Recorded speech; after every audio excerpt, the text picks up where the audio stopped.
Hello dear students, मैं M के रंजन। मैं पहली बार आपके सामने प्रेजेंट हूँ।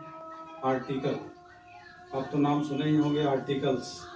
ये आर्टिकल्स ए एंड द, जैसा कि आप देख पा रहे हैं यहाँ पे आर्टिकल्स ए एंड द, यानी कि आर्टिकल ये जो है ए होता है, एन होता है और द होता है। इसका इस्तेमाल हम लोग ठीक किसी भी नाउन के पहले करते हैं।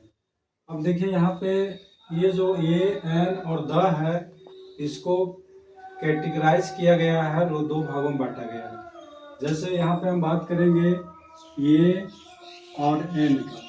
ये और एन को हम लोग इन डेफिनिट आर्टिकल के अंतर्गत रखते हैं। उसके बाद हमारा आता है द। इस द का प्रयोग जो है डेफिनिट आर्टिकल के रूप में जानते हैं। मतलब आर्टिकल ए एन और द होता है, और ये आर्टिकल मुख्य रूप से किसी भी नाउन के पहले इसका इस्तेमाल हम लोग करते हैं। अब ये आर्टिकल का भाई जरूरत क्यों पड़ा? तो आर्टिकल की आवश्यकता इसलिए पड़ती है, हालांकि देखेंगे किसी भी लिटरेचर लैंग्वेज को जो हम पढ़ते हैं तो हर जगह पे आपको आर्टिकल देखने को मिलेगा, और ये आर्टिकल किसी भी नाउन के साथ, नाउन के पहले इस्तेमाल होता है, और यह इसलिए होता है ताकि उस नाउन की क्वांटिटी, क्वालिटी या फिर उसके नंबर को दिखाता है। तो आइए अब चलते हैं हम लोग कि ये और एन का प्रयोग कहाँ करेंगे और द का प्रयोग कहाँ करेंगे। सबसे पहले हम लोग जानेंगे कि ये और एन को इनडेफिनिट आर्टिकल कहा गया है और द को डेफिनिट आर्टिकल कहा गया है। सबसे पहले हम लोग ये और एन के बारे में बात करते हैं। ये और एन जो है हमारा, ये और एन का प्रयोग कैसे कैसे करते हैं। तो सबसे पहले आपको मालूम है कि जो हमारा अल्फ़ाबेट होता है वो पूरा 26 लेटर का होता है। 26 लेटर टोटल होता है, और ये 26 जो लेटर होता है उसी में से यहाँ पे 5 ऐसे अल्फ़ाबेट को, लेटर को निकाला गया है, जो हमारा है ये ई आई ओ यू। आपने सही सुना, ए ई आई ओ यू। ये 5 जो लेटर है, ये 26 लेटर में से ही यहाँ पे 5 अल्फ़ाबेट को निकाला गया है, और इसी को हम लोग वॉवेल कहते हैं। इसको हम लोग वॉवेल्स कहते हैं। ये क्या हुआ? वॉवेल्स हुआ। दूसरी तरफ देखेंगे कि 26 में से 5 को माइनस करेंगे तो मेरे पास बचेगा 21। और ये 21 जो बचता है लेटर्स, इसको हम लोग कॉन्सोनेंट कहते हैं। ठीक है, ये कॉन्सोनेंट आई मीन कि जिस शब्द का, किसी शब्द का जब हम निर्माण करते हैं या फिर जब हम शब्द में जब आर्टिकल का प्रयोग करते हैं तो उस शब्द को आइडेंटिफाई करते हैं, देखते हैं कि क्या वो शब्द जो है या वर्ड है वह कहीं ऐसा तो नहीं है कि इसकी शुरुआत जो है ये ई आई ओ यू से तो नहीं हुई है। अगर ये ई आई ओ से शुरू होता है कोई वर्ड तो उसके पहले हम लोग ये एन, यानी कि एन का इस्तेमाल करते हैं। किसी भी लेटर को यह आइडेंटिफाई करना पड़ेगा वर्ड को, क्योंकि वर्ड जो होता है बेसिकली वो नाउन होता है, और उसी के पहले हम लोग वॉवेल या फिर कॉन्सोनेंट का इस्तेमाल करते हैं। तो यहाँ पे मैं बात कर रहा हूँ बिल्कुल वॉवेल का।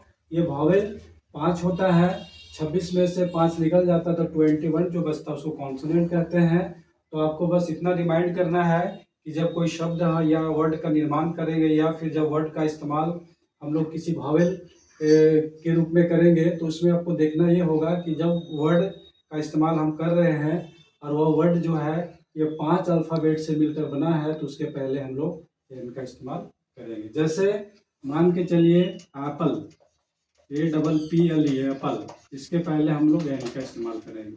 OWL ओल, इसके पहले एन का इस्तेमाल करेंगे। अम्ब्रेला होता है, इसके पहले हम लोग एन का इस्तेमाल करेंगे। तो दोस्तों आपने यहाँ देखा कि एप्पल जो लिखते हैं ये वर्ड एक प्रकार का ये वर्ड हो गया। इसका पहला जो लेटर हमारा ये है, और ये जो है कहीं ना कहीं इस वॉवेल के इस सेट में इंक्लूड है, इसीलिए यहाँ पे हम लोग एन का इस्तेमाल करेंगे। वो देखेंगे ये भी यहाँ पे वॉवेल में शामिल है वो, इसलिए यहाँ पे एन का इस्तेमाल करेंगे। अम्ब्रेला है जिसकी शुरुआत यू से हुई है, ये भी यू हमारा कहीं ना कहीं एन से ही यू से स्टार्ट हुआ, तो इसलिए यहाँ पे आप देखेंगे कि ये वॉवेल है क्योंकि यू से स्टार्ट है, तो इसलिए इसके पहले हम लोग एन का इस्तेमाल कर लें। I hope that to understand what I say. Actually यहाँ पे आपको यह समझना होगा कि जब कोई वर्ड बनता है या फिर हम सेंटेंस में लिखते हैं तो उसके पहले हमें आर्टिकल इस्तेमाल करना होता है, लेकिन उसमें आपको आइडेंटिफाई करना होगा कि यह जो वर्ड है, यह वर्ड की शुरू का जो लेटर है वह किन चीज़ों से बना। कहीं ये वॉवेल से तो स्टार्ट नहीं है, तो वॉवेल की पहचान ये होता है कि अगर कोई वर्ड ये ई आई ओ यू से बना है तो एन का इस्तेमाल करेंगे। अगर ये ई आई ओ यू से नहीं बना है तो वहाँ पे हम लोग ये का इस्तेमाल करेंगे। कहने का सेंस ये है कि किसी भी वर्ड का जब हम लोग वर्ड के पहले आई मीन नाउन के पहले जब हम लोग आर्टिकल का इस्तेमाल करेंगे तो आपको यहाँ आइडेंटिफाई करना होगा कि वह वर्ड जो है ये ई आई ओ यू से शुरू तो नहीं है। अगर ये ई आई ओ यू से शुरू होता है तो उसको आँख बंद करके हम लोग एन का इस्तेमाल करेंगे। अगर ये ई आई ओ यू से स्टार्ट नहीं हुआ है तो ये का इस्तेमाल करेंगे। इसका सेंस ये होता है, यानी सिंगुलर सेंस देता है, क्योंकि यहाँ पे अगर हम एन एप्पल लिखते हैं तो यहाँ पे एप्पल के बारे में बता रहा है कि एप्पल जो है हमारे पास एक है, सिंगल है। अगर ओल की बारे में बात करता हूँ, ओल जो है यहाँ पे आप देखेंगे एल लगा हुआ है, इसका मतलब है एक है, सिंगुलर है। अम्ब्रेला की बात करेंगे तो यहाँ एल लगा हुआ है, मतलब कि एक अम्ब्रेला का बात हो रहा है। कहने का मतलब है आर्टिकल का प्रयोग हम लोग इसलिए करते हैं कि नाउन के बारे में वो बताता है कि वो नाउन हमारा सिंगुलर है या प्लूरल है। अगर यहाँ पे पहले से ऑलरेडी एप्पल्स हो जाएगा तो एन का इस्तेमाल भी नहीं करेंगे। या फिर अगर कॉन्सोनेंट में ऐसी स्थिति होती, क्योंकि यहाँ पे देखेंगे कि जो नाउन होता है अगर सिंगुलर सेंस देगा तो वहाँ पे हम लोग क्या करेंगे, एन का इस्तेमाल करेंगे, और अगर प्लूरल सेंस देंगे तो आर्टिकल का इस्तेमाल वहाँ बिल्कुल नहीं होगा। तो मुझे उम्मीद है कि यह बात आपको समझ में आ गई होगी। दूसरी तरफ हम देखेंगे ऑन द अदर कंट्री, तो वहाँ पे आपको समझ में आएगा कि जैसे आर्टिकल को यहाँ पे हम लोगों ने डिवाइड किया है। जैसे आर्टिकल तो बेसिकली तीन तरह का यहाँ दिया है, ए एन और द, लेकिन ए एन को हम लोग इंडेफिनिट आर्टिकल कहते हैं और द इकलौता ओनली वन है जिसको हम लोग डेफिनिट आर्टिकल कहते हैं। अब देखिए ये तो हम लोग समझ में आ गए हम लोगों को कि जो इंडेफिनिट आर्टिकल होता है वो बेसिकली हम लोग ये और एन के रूप में इसका इस्तेमाल करेंगे। और ये कहाँ करेंगे ये आपको समझ में आ गया क्योंकि मैंने अभी बताया। अब हम आगे के क्लास में द के बारे में बताऊंगा कि द का इस्तेमाल हम किन जगहों पे करेंगे। दूसरी चीज़ और भी मैं बताऊंगा ये उनका प्रयोग किस रूप में करना है और किस रूप में नहीं करना। तो आज की जो क्लास है यहीं पे मैं समाप्त करता हूँ। उम्मीद है कि आपको ये छोटी सी जानकारी, महत्वपूर्ण जानकारी आपको समझ आई होगी, और नेक्स्ट क्लास में फिर मैं एक बार आपके सामने प्रेजेंट होऊंगा। तब तक के लिए धन्यवाद। जय हिंद, जय भारत।